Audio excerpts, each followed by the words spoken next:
Hi everyone, this is Gail Minogue, the numerologist, and I was thinking last night about what I consider a very important topic that no one really brings up or talks about, are the big 30-year cycles of one's life.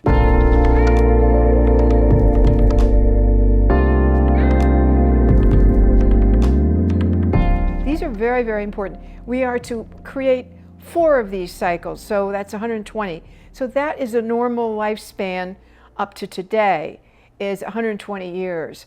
So we don't understand that the first 30 years is different than the next 30 years, is different than the next 30 years and the last 30 years. So we don't really see many people 90 to 120 because they really don't prepare for 90 to 120, but you should. So I wanted to go back to from 0 to age 30. And these are your formative years when you're just getting in here, you've just reincarnated, you're getting used to the energy, learning how to come through this family of origin, stepping into all these activities, learning how to handle emotions and all. The 30s are really where you start to activate pieces of the personality. And that is really more integrated by the time you reach 30. So we really are not ready for our own lives until we're 30. And we don't know as much as we think we know because it hasn't had a chance to all come out in your 20s. So the 20s are all this prep period. And you will find when you turn 30, you have a very different outlook on how you approach life. And now we start the next 30 years, and this is more about laying the foundation for our work, for, say, our opportunities, what we want to do. We now know enough about ourselves. We've gone to school. Maybe we do or don't want to do what we went out to school for. That's very possible. Maybe we want a different career. But we'll start everything, initiate in our 30s.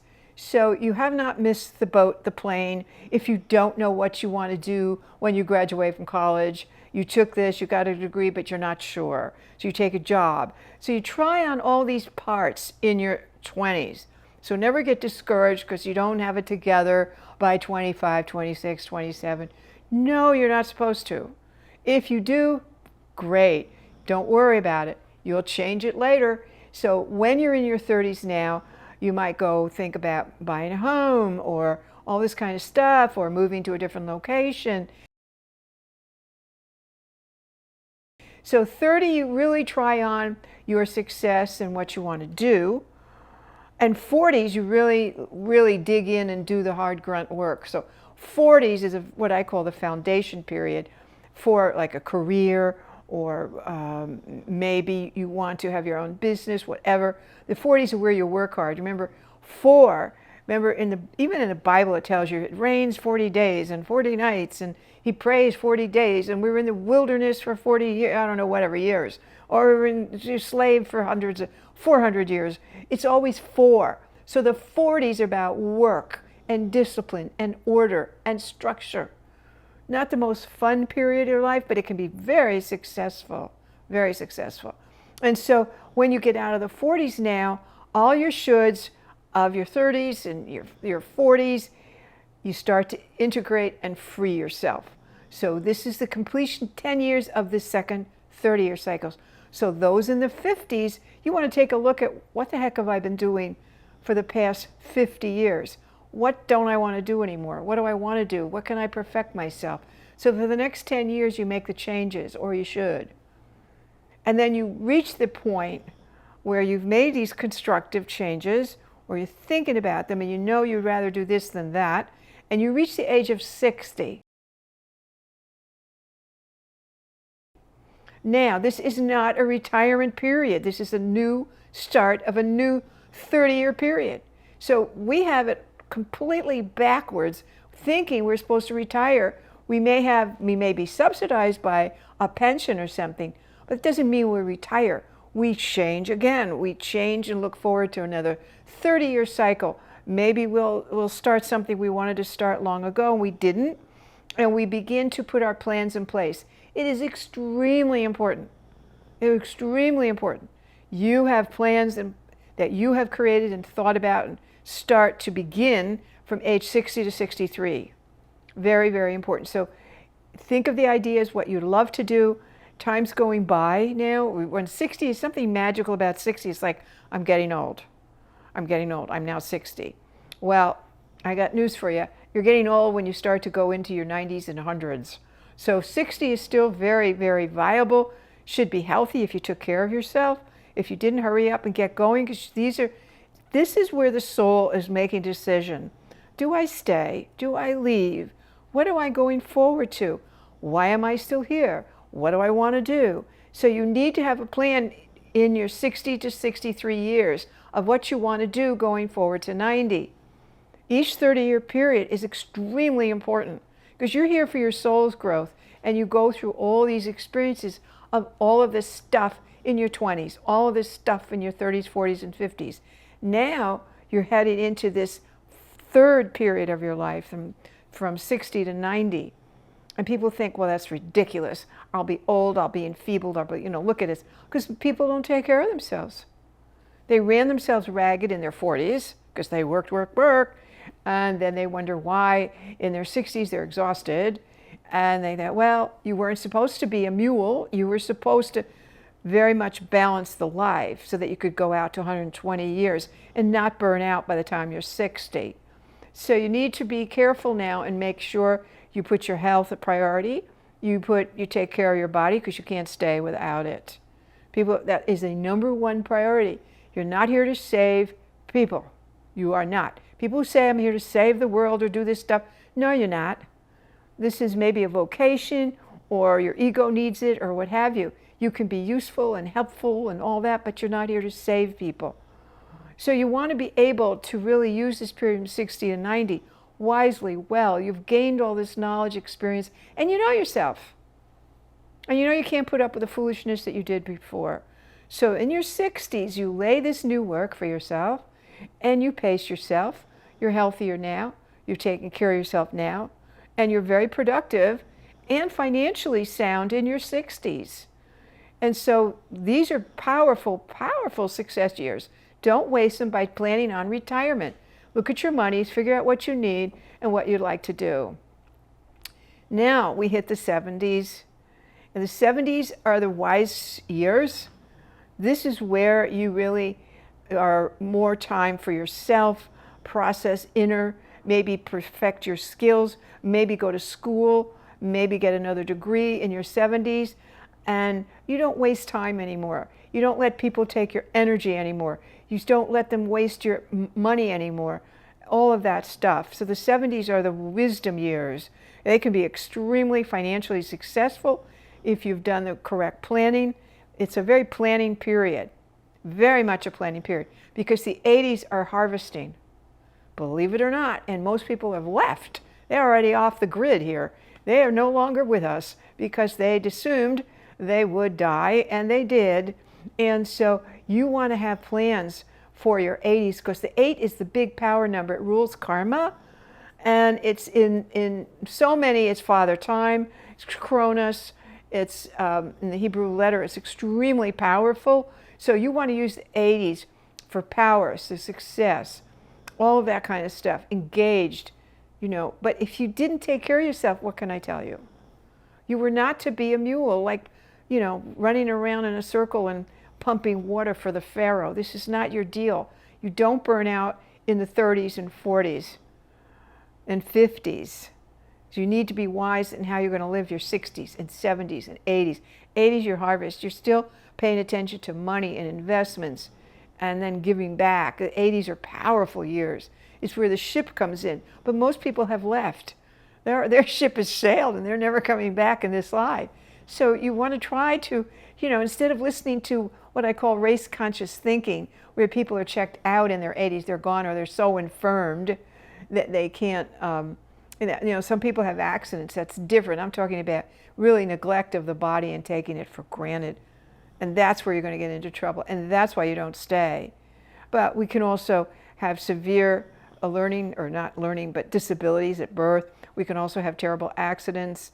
My husband had a brain injury from a terrible accident. He's in a facility. He's 90 though, he's still going on. I'm stunned with all his disability from the accident. And so what can I say? We're supposed to keep going. So Right now, if you're running yourself ragged, stop it. Stop it. You know, it's the lean horse for the long race. Don't burden yourself with stuff that you can't do or you shouldn't be doing, or you're doing excessive amounts of. And then when you get to 90, you have finished your third 30-year cycle. Hot dog. Now, what do we do from 90 to 120? Well, we have almost no role models. We have more people in their 90s, but you want to see people that are more active. I want to see older people in commercials. I watched this commercial the other day for a mattress on television, and they had this young thing with a little nighty gown on, you know. I want to see an older woman on that mattress. And I want to see how we do with having older people in some of the commercials. So it's really, it promotes aging. We're all going to get there, folks. We have huge baby boomer problems now because we have so many people aging and we don't have the caretakers, we don't have the helpers, and people don't have the money to live long. And so we're going to have to be changing how we look at aging out and our idea of retirement. It's a false narrative that the soul came here to retire. No, it didn't. That was man-made, and that's a man-made law. And then corporations go along with it, and you and I go along with it, although I don't go along with it. But a lot of people, and most people do. They, well, how could I last? I'm so exhausted now. Well, look back at how you led your life and what you thought you could get away with. You know, the wheels grind slowly but exceedingly small at the grist mill, and they will take all of the grain in, so you never got away with anything. So here we are in our 90s, and now we're really giving back. We give back, we still focus on being useful, helpful, and we're giving back. And we're maybe teaching, we're letting go, 9 is the number of letting go. So 90s you clean out your house and get rid of stuff because it's just like a drag on you to go forward with it. Clear it out and be lighter and try in your 90s to improve the human condition. That's the big number 9. Relieve suffering, improve the human condition. That is a 9 event. So you have 10 years of the 90s. So this is going to take you up to 100. Now, we have almost, I don't know anyone who plans at 100 to 120. I mean, I could barely get people to plan for their 80s. But I had last week 3 people in their 80s. One person was 85, another was 87, and another was 80 to private sessions with me, which is very encouraging. And so we need to see that older woman on that mattress ad and more of that instead of looking like you're just going to rot out with all these medical ads. You watch them, and the older people only sell, for the most part, pharmaceuticals or step-in tubs. You know, I mean, it's just ridiculous. But anyway, so now we are at 100. We continue to have what we can, because it's the number 1. We want to start inventing, creating new ideas. Kind of wacky when you think, I don't have any role models who are 100 who are doing that. My mother lived to be 102, but she was so infirmed at the end. But she knew what was going on, but still, because most people are not prepared to live a long time. If you will plan on living to 110, I'm telling you, you will make it to 100. But you have to plan and think, speak as if you're going to be living.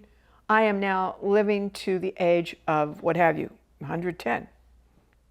And if you do that, you will live much longer than you think. And you have to literally make changes to your life now to make the adjustment. So 30, remember, you don't get out of childhood till you're 30, even though you pretend you are an adult.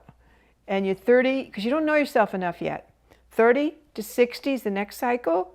Do all that hard work, grunt work and all that. 60 to 90, we plan like the second half of our life.